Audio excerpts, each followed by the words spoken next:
बिस्मिल्लाहिर्रहमानिर्रहीम अस्सलामु अलैकुम रहमतुल्लाह। 27वीं आईनी तरमीम जो कि इस वक्त बिल्कुल सर पर मंडला रही है नून लीग और पीपल्स पार्टी के सर पर, और ये अपनी जान छुड़ाना चाहते हैं, निकलना चाहते हैं, खलासी चाहते हैं, लेकिन इनको समझ नहीं आ रही कि अब जो इनके साथ होने जा रही है, असल में इन्होंने ख़ुद अपने आप को इस शिकंजे के अंदर फंसाया है। ख़ुद अपने आप को इन लोगों ने ये सब कुछ किया है। इन्होंने पहले तो बड़े ही खुशी खुशी या बड़े ही मज़े के साथ इन्होंने बड़ी ही खुशी के साथ हुकूमत ले ली, इक़्तिदार ले लिया, चोरी का मैंडेट पकड़ लिया, हासिल कर लिया, मखसूस नशस्तें भी चोरी कर ली, उनके ऊपर भी डाका मार दिया, अवाम का मैंडेट भी चोरी कर दिया, हुकूमत भी बना ली, हुकूमत बना के वजारतें भी बांट ली, हुकूमतें भी बांट ली, ओहदे भी बांट लिए। सब कुछ कर करा के इनको पता ही नहीं था, ये इस चक्कर में बैठे हुए थे कि ठीक है हमें हुकूमत मिल गई है, हमें इक़्तिदार मिल गया है, हमें वजारतें मिल गई हैं, ओहदे मिल गए हैं, हमारे तो वारे न्यारे हो गए। लेकिन उनको पता नहीं था कि इस वारे न्यारे के चक्कर में, इस शिकंजे के अंदर, इस ट्रैप के अंदर, या ये जो इनको खिलाया जा रहा है इसके अंदर जहर मौजूद है, जो कि इनको बाद में पता चलेगा कि इनके साथ हुई क्या और इनके साथ होगी क्या। आज इनकी आंखें खुली हैं, आज इनको होश आया है, आज इनको समझ आई है कि आज से ठीक तकरीबन कोई 1-1.5 साल पहले जो गवर्नमेंट इनको दी जा रही थी चोरी का मैंडेट, और 10-10 सीटों वालों को 2/3 मेजॉरिटी का मैंडेट मिल जाए, तो आप देखें कि उसके तो बारे न्यारे हो जाएंगे, उसकी तो ज़िंदगी बदल जाएगी। 10 सीटें टोटल आप जीतें और आपको 2/3 मेजॉरिटी मिल जाए, तो उसकी हालत क्या होगी? वो तो आसमान पे चढ़ जाएगा। उस वक्त इनको पता नहीं लग रहा था, उस वक्त तो ये बड़े मज़े के साथ सब कुछ अपना चाहते थे कि हमें मिल जाए, ये भी मिल जाए, वो भी मिल जाए, नशस्तें भी मिल जाएँ, सीटें भी मिल जाएँ, पावर भी मिल जाए, इक़्तिदार भी मिल जाए। लेकिन आज इनकी सियासत का जनाजा निकलने वाला है। अब ये भी इनको सियासी कीमत चुकानी पड़ेगी, अब इनको ये वाली कीमत भी अदा करनी पड़ेगी। आज इनकी सियासत का जनाजा निकलने वाला है।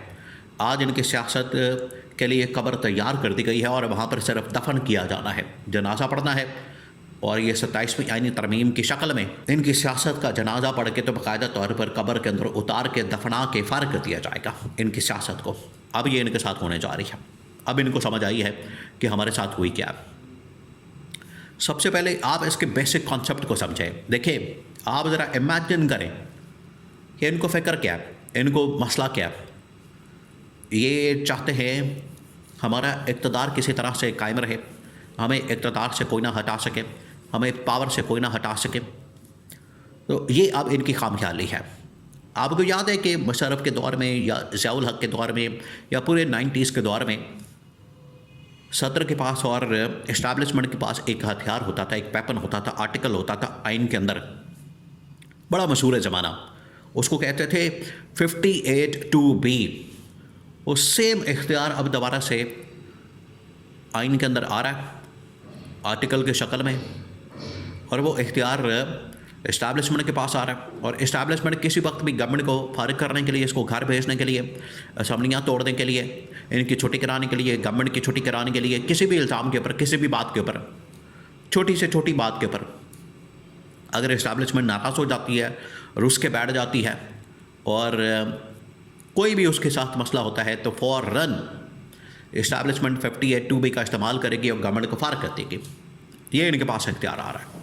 एक तो ये इनके पास इख्तियार आ रहा है, दूसरा ये कि जो इनके पास गवर्नमेंट के पास एक इख्तियार होता है आर्मी चीफ की तैनाती का, फिर उसके बाद चीफ जस्टिस की तैनाती का, जजेस की तैनाती का, और इस तरह के बड़े बड़े इदारे जो पाकिस्तान के अंदर मौजूद हैं, election commission of Pakistan, Pakistan की फ़ौज, सुप्रीम कोर्ट ऑफ पाकिस्तान, और इस तरह के इदारे, इन इदारों के सरबराहान की तैनाती कम से कम गवर्नमेंट के पास मौजूद थी। तो इनको ये लगता था कि ठीक है हमारे पास ये है, तो थोड़े बहुत इख्तियारात हैं, हम अपने इख्तियारात को इस्तेमाल कर सकते हैं, पावर को, अथॉरिटी को किसी भी वक्त हम अपनी रेट को इस्टेब्लिश कर सकते हैं, उसको हम किसी वक्त इस्तेमाल कर सकते हैं। अब वो सारे के सारे इख्तियारात, सारी की सारी पावर, तमाम की तमाम चीज़ें अब इनके हाथ से जा रही हैं, वो इस्टेब्लिशमेंट के कंट्रोल में चली जाएगी, जिसकी वजह से इनको बड़ी परेशानी है। वो आर्टिकल ना सिर्फ ये आजकल एक आर्टिकल बड़ा जिक्र हो रहा है उसका कि आप उसके ऊपर बात नहीं कर सकते, आप टीवी के ऊपर बात नहीं कर सकते, उसके ऊपर तबसरा नहीं कर सकते, उसके ऊपर राय नहीं दे सकते। वो 243 243 फैसल वाडा से किसी ने पूछा, आप ज़रा उसकी स्टेटमेंट को सुने। फैसल वाडा से टीवी टॉक शो के अंदर पूछा गया कि ये 243 के अंदर सुना है को तब्दीली आ रही है, तरमीम आ रही है, तो वो क्या है? उसने कहा कि 243 क्या है? ये है 243 243 या 243 या 243, बस ये है। तो उन्होंने कहा कि इसके अंदर तब्दीली क्या आ रही है? उन्होंने कहा कि ये वक्त बताएगा। तो यहाँ से आप अंदाज़ा करें कि 243 आर्टिकल के ऊपर बात करना, इसके ऊपर डिस्कस करना, क्यों? क्योंकि ये डायरेक्टली किसके साथ लिंक है, किसके बारे में बात करता है, किसके मतलब है? इस्टेब्लिशमेंट पाकिस्तान की फ़ौज के मतलब, आर्मी चीफ के मतलब, तमाम तीनों मसला अफवाज के मतलब, फोर्सेस के मतलब, नेवी के मतलब, एयरफोर्स के मतलब, आर्मी चीफ के मतलब और आर्मी के मतलब, ये उनको डील करता है, जिसकी वजह से इसके ऊपर बात करना अब सबको पाबंदी लगा दी गई है, मना कर दिया गया है। एक तो ये वाला आर्टिकल, दूसरा ये कि 18वीं तरमीम जिसका इन लोगों ने बड़ा क्रेडिट लिया था, जिसके ऊपर इन लोगों ने, आज देखिए पीपल्स पार्टी सबसे ज़्यादा स्टेक पे लग चुकी है। सिंध के अंदर पीपल्स पार्टी तकरीबन कोई 20 साल हो गए हैं, 15-20 साल, 2007 से लेके आज 2025 चढ़ गया, 20 साल होने वाले, 2 साल बाद 27 में 20 साल हो जाएंगे।